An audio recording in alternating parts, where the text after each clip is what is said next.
welcome back. We're here taking a look at a couple John Deere Z335Es that will not start.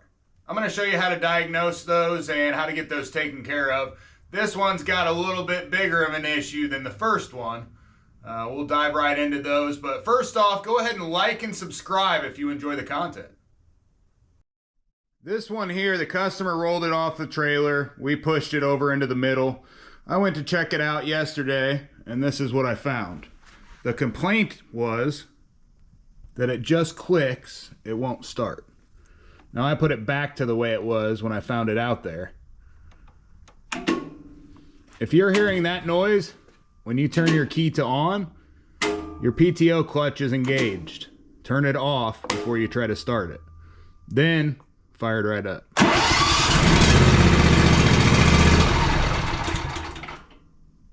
So yeah, obviously that was very simple, but check your PTO clutch, make sure it is not engaged before you try to start your mower. So if you've got your parking brake set to up, the orange handle on the left pulled up, both of your arms are moved to the outside, right and left, and you go to turn this key and you don't get anything, of course with the PTO switch in the off position. Here, I get PTO quick, so we very likely have a good battery, but the first thing we would check is the battery. Flip the seat forward. As we flip it forward, we see pretty heavy presence of mouse bedding, is what it looks like. And here we've got all kinds of, I don't know. Anyway, rodent damage, very common in lawnmowers. They like the wires, they like to build nests up around things. We always tell everybody use some mothballs, it'll keep them out. If you check the battery, your connections and everything are all tight on the battery. There's no issues there. Voltage is good to the battery. There are some fuses down here. It's a little box that just clips and comes up. Kind of hard to get to. You just pull on these tabs and then that comes up and out. And there's some fuses down in here. You can check those, see if they are good. That's a lot of times the main issue. You could also have a bad solenoid. The solenoid is right here. It is very hard to get to without taking the whole cover out, or at least taking the battery out to check it. Then when it's not hooked up, it's very hard to test. You can get to it right here, but it's difficult. There are two wires that go to it.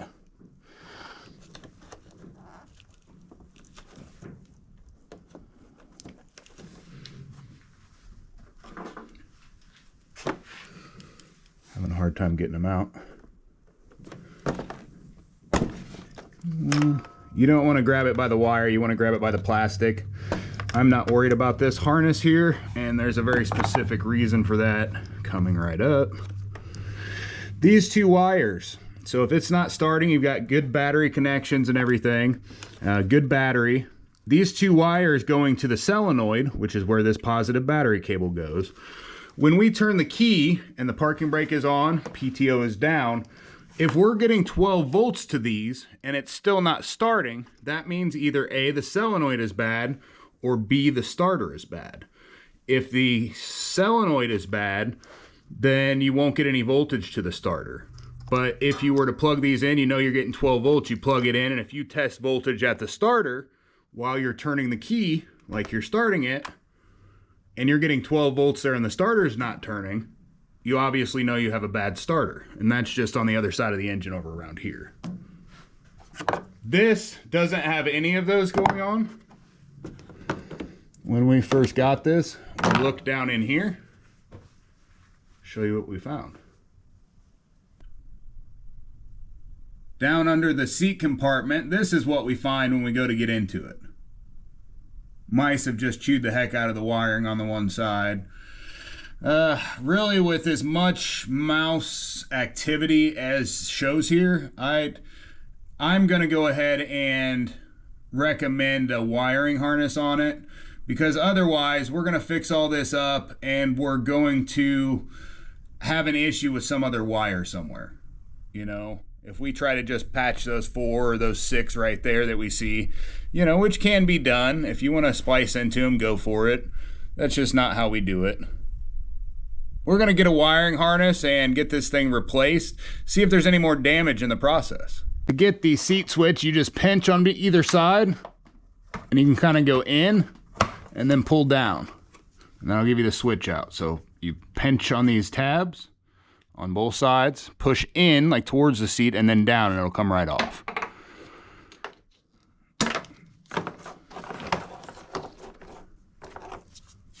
First step. Take the seat off. There's just 2 pins. They come up and out of the hole and then over. So this one comes up and then straight over.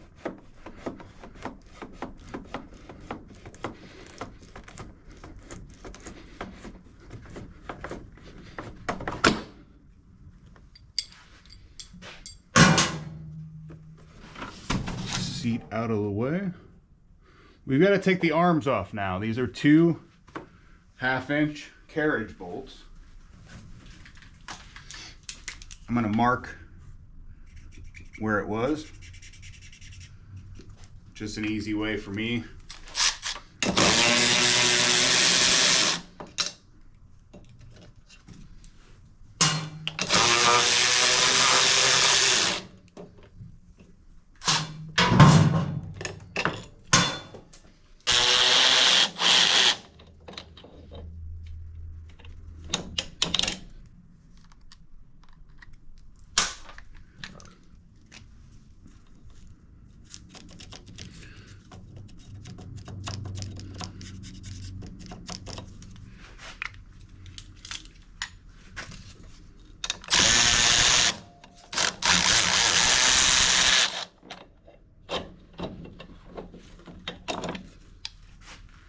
Now we just have a few pop outs, the little plastic locks.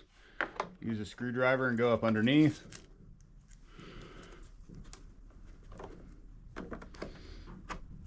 Get the middle out and come straight up. And then the rest comes up. There's one there, and then there's one on each side, right by the arms. And then there's one in back that is just to the left of the cup holder. Right here. Right down in here. After all that, you're free to come up. Got to kind of snake it around the throttle here. Put that other side up first. Doesn't want to come past that fuel cap all at the same time.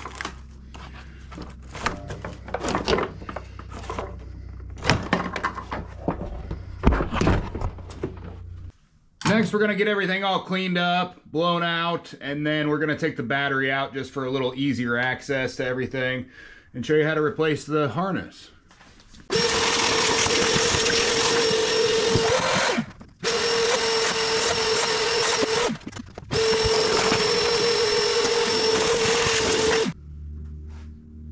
This is why, as we were testing, we were not getting 12 volts here because all the wiring was chewed. If you're getting 12 volts here, I told you what that means, but if you're not getting 12 volts here, it means either A, one of the fuses is blown or something there, nice, quick, and easy, or one of the safety switches is bad. 2 safety switches, one on either side for the handle, and then your seat switch. Then you've got a parking brake switch that sits right up here up front. You can access that all now with the top off. Without taking that off, though, everything's covered up real well. Kind of difficult to get to. With that access panel, you can kind of get in there and replace them if you've got tiny fingers or something. It's chewed everywhere though, so I'm glad we chose wiring harness. That's usually what we see. I've got spots here, down in here. You can see bare wire here. The wire's all over there. I mean, they've just chewed all over this thing. Probably got to be winter and you know, we're hungry or something and started eating it. Seems like they do that a lot. Once we get the battery out, we can just, you can do this one of two ways. You can either remove the whole harness at once, or you can do it piece by piece, work from one end to the other. I prefer just working piece by piece because you know exactly how it went. There's no question. You know, you can remember exactly how it's sitting here, and it's really easy. Battery's gonna come out. It's 10 millimeter. If you can find yours.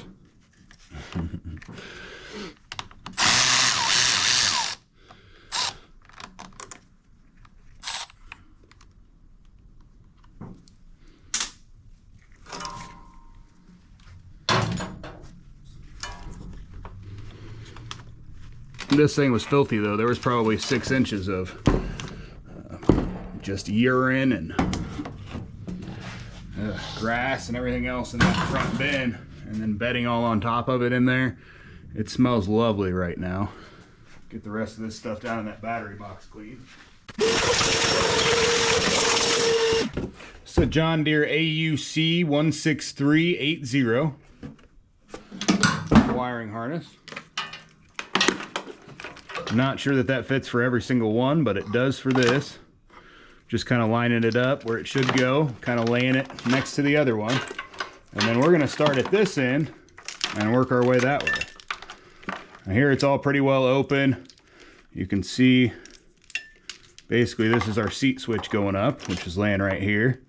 All of the pieces and everything to clip in are all attached. So if we undo right down in here, the one that sits there, got a pair of needle nose. Just gonna pull it straight up, get it out of there however you can. It's the old wiring harness, so it doesn't really matter.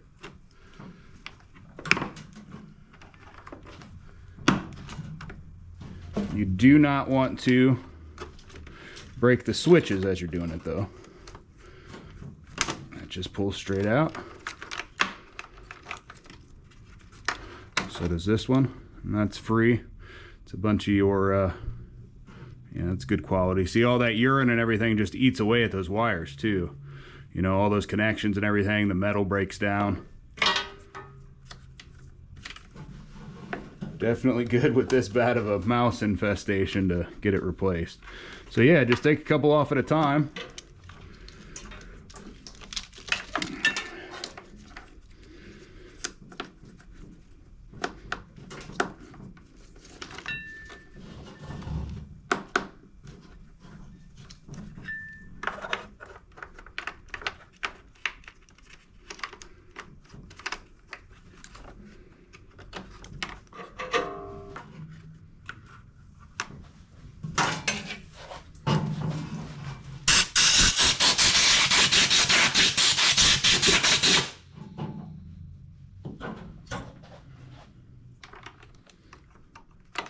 Put these back in the same ones they were in.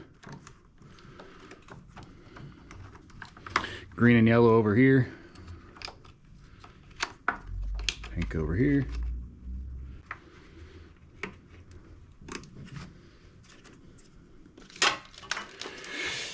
First part of it down.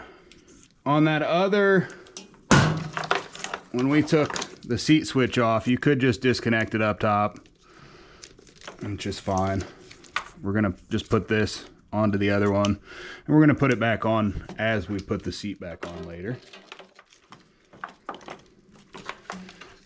Go down to the next one, right here.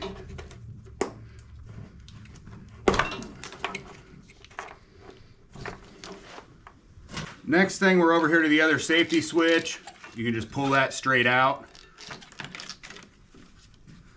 Put the new one in.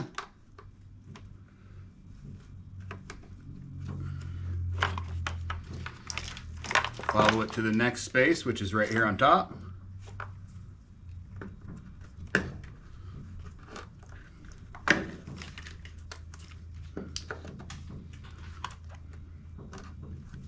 Next one after that.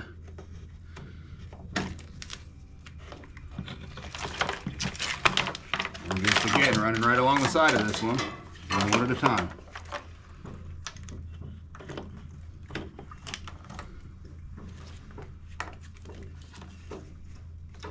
Then we've got a huge one here where the positive comes back around right at the largest part of the loom.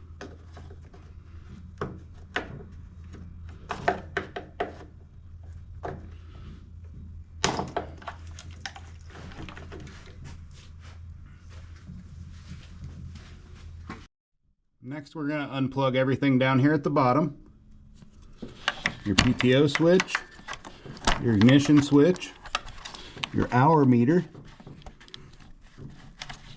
It's got a push button towards the front.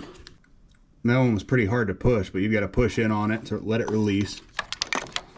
And then you've got the one up top here. To the left-hand side, twists out. Take that light bulb out, put it in the other one.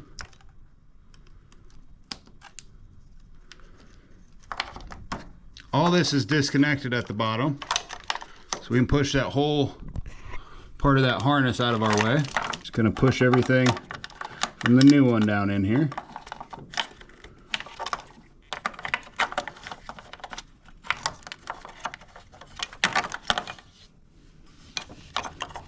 Hook up our hour meter at the back. Our ignition switch.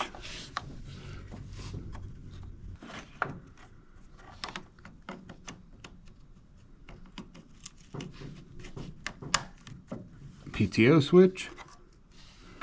Again, our bulb just goes and then twists. Twist to lock it in.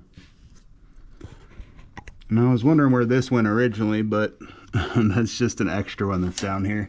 Not sure if it's just a multiple harness for something. It does look like, trying to see, yeah, the other one had it. It wasn't plugged into anything either. So we're there. We can put this one down in, because we took that other one out. This whole fuse box just pulls straight up and out. It's got like little slides in it at the back. Whole fuse box is out of the way. We already took these wires off the solenoid before. Now we need to take the wires off of the solenoid. Those are 7/16.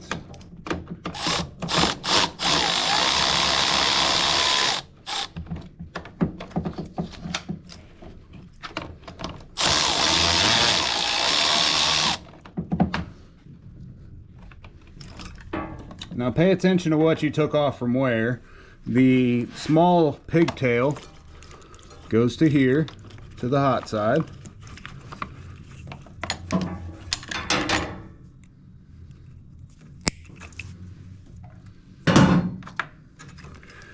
And then if you've got it all laid out, you can see the bigger piece that's here going to the other side. We're not going to hook it up yet. We're just doing it, you know, one step at a time.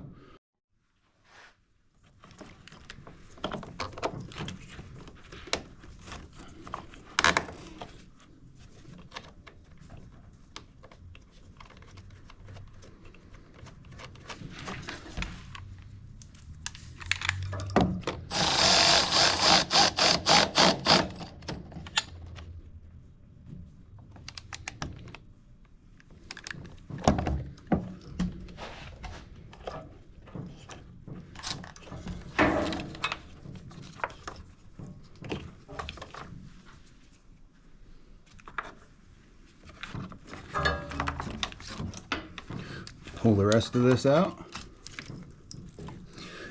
I'll get to that other side so it's not shaking so much here in just 1 second. Just hard to get this angle. Got that out. A bunch more chewed spots. It's always good. So that part of the wiring harness is all the way over to the other side. Kind of throw this down in. And there's a piece, this piece that snaps down in underneath. Right into here.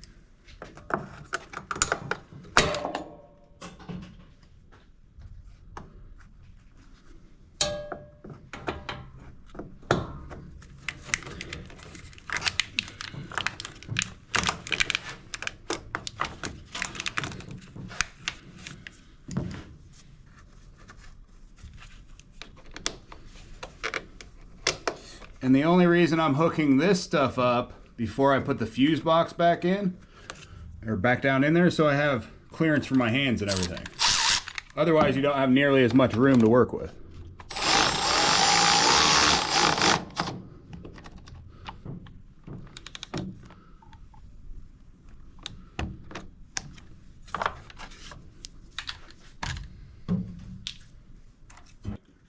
Plug your 2 coil wires back in. Doesn't matter which one goes where.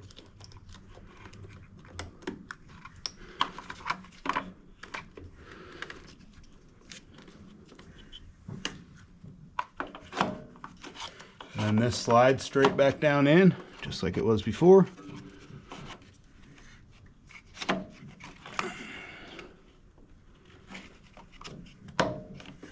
Perfect. And it kind of just sits out of the way over there as soon as that battery goes back in. Next, we've got the connector down at the bottom here. Holds that together. Pull it straight off. Then you got 2 at the fuel gauge. That out of the way.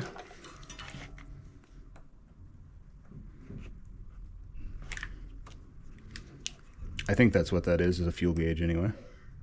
To tell you if it's, it'll tell you on the dash, there's a fuel indicator that'll say if it's low when that happens. I'm going to take this other one off also, just to get it out of the way.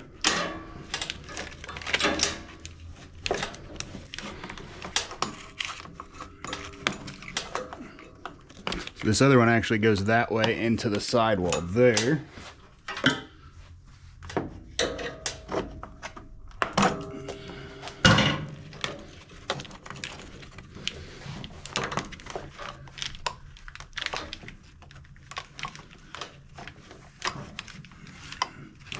And then straight down here, the negative battery cable just kind of hangs over to the side. Got our ground, 8mm there.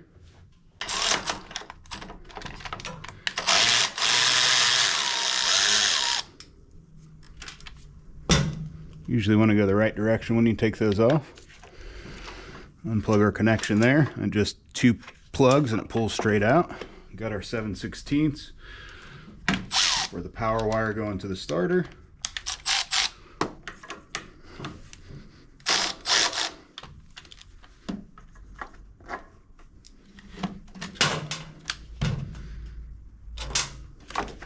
Pull this one straight out.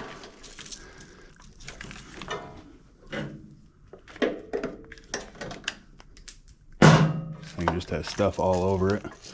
Have to blow it out and vacuum it off again. And we've got our PTO wire. Pull up here on the keeper, straight out. And that is the wiring harness. Complete. Out. New one in. Go with our positive up top.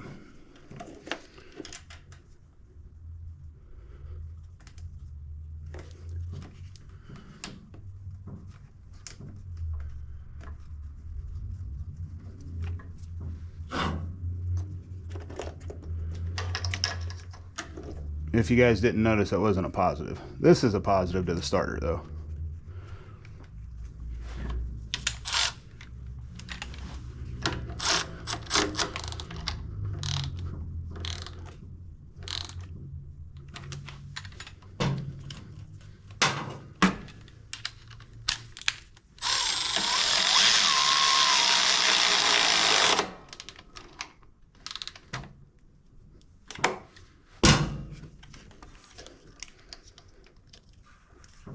Plug the PTO in, main engine wires in.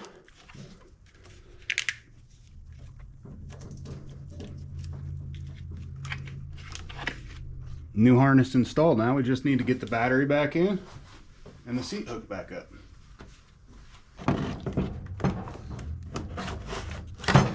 For some reason I thought the battery was originally backwards of this, but I don't see how it could be.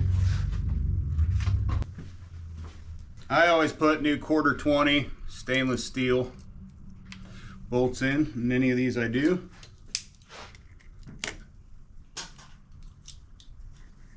Always hook the positive up first, negative up last.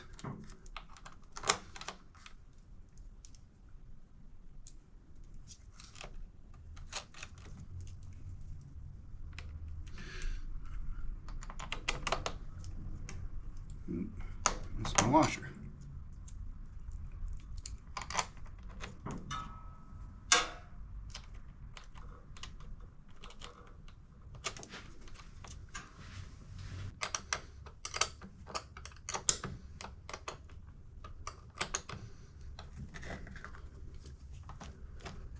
So again, you really want to hook the positive up first. You don't want to hook them both up at the same time, but I'm usually halfway decent at this.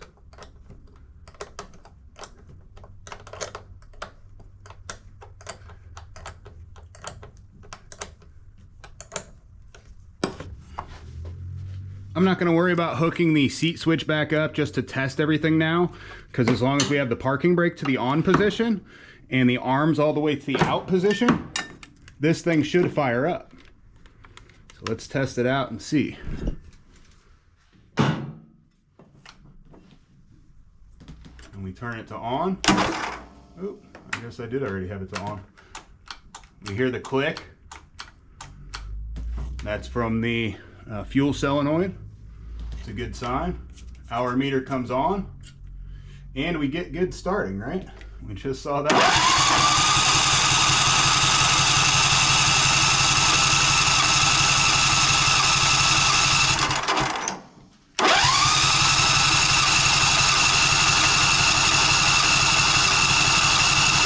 By good starting, I mean good turning over. Thing obviously isn't starting. Does it have fuel in it? I'm really not sure. There's definitely gas in it. Not sure. It may not have been started at all this year yet. Fuel or air filter's pretty dirty. Let's get some starting fluid.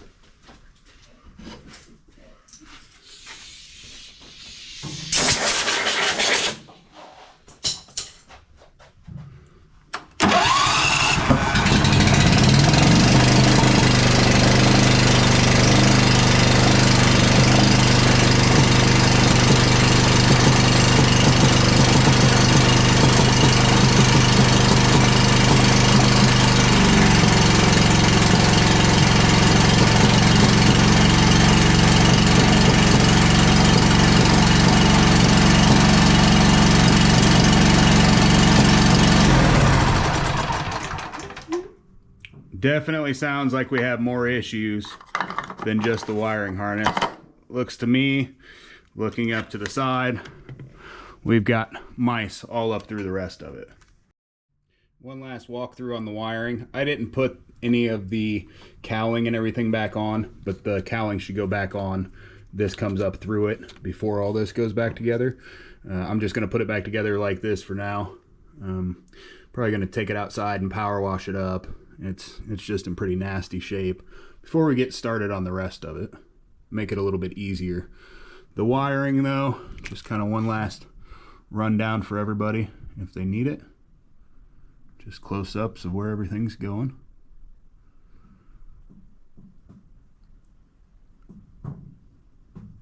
See, even as I did all this, running it for a minute, we got pieces of bedding and everything all over. Good power washing is going to do it well. Since we were able to get it start, we're going to test each coil independently. Make sure that it's firing on both cylinders just to give it a quick diagnosis.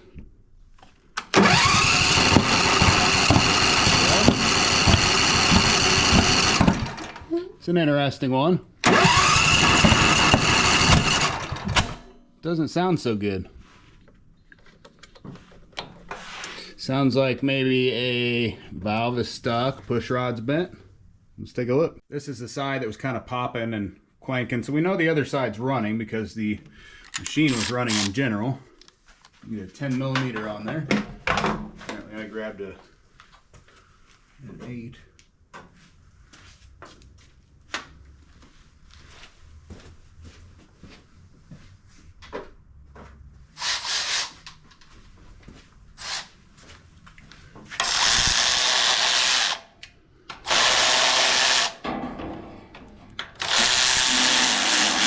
It's actually a 3/8, not a 10 millimeter on these.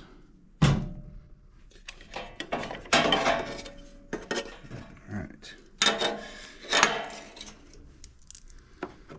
Turn the engine up top and see what we have.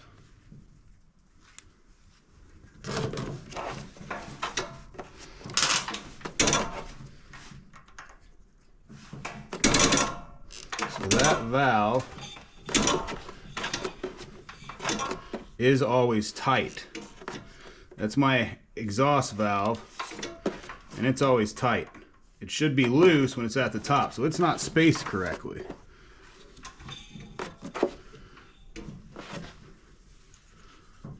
Let's take this and pop that push rod off and see if it's bent.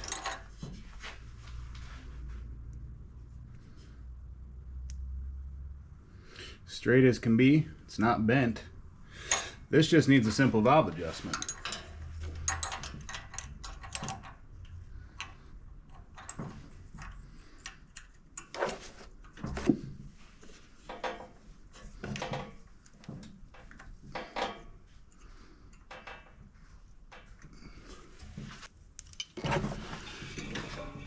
So you can go to 1/4 inch past top dead center, or you can just go opposite. When the one valve is all the way in, the other valve will supposed to be all the way out. You can do it either way on these.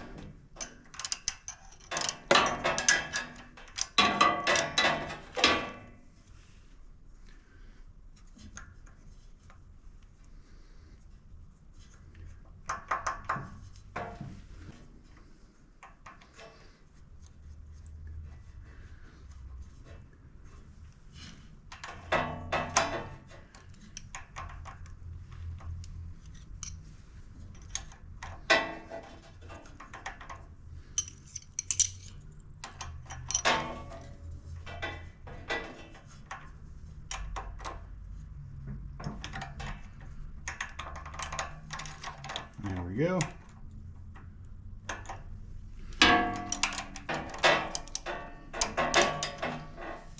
Tighten those two together. That's the perfect spot. Look up your specs. It's usually right around the 5 thousandths range, 4 to 6 thousandths.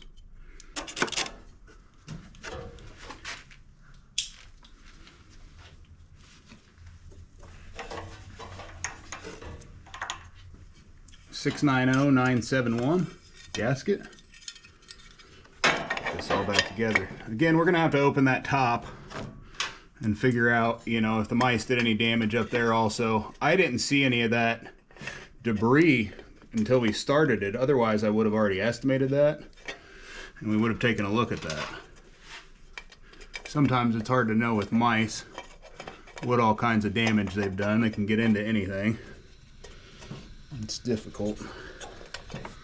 These aren't wanting to go in there very easily. There we go.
this line of work, there's no telling where it's going to take you or what kind of issues you actually have until you get further into it. You know, a lot of these equipment, 10, 15, 20 years old, you don't know what kind of other issues it has until you get into it.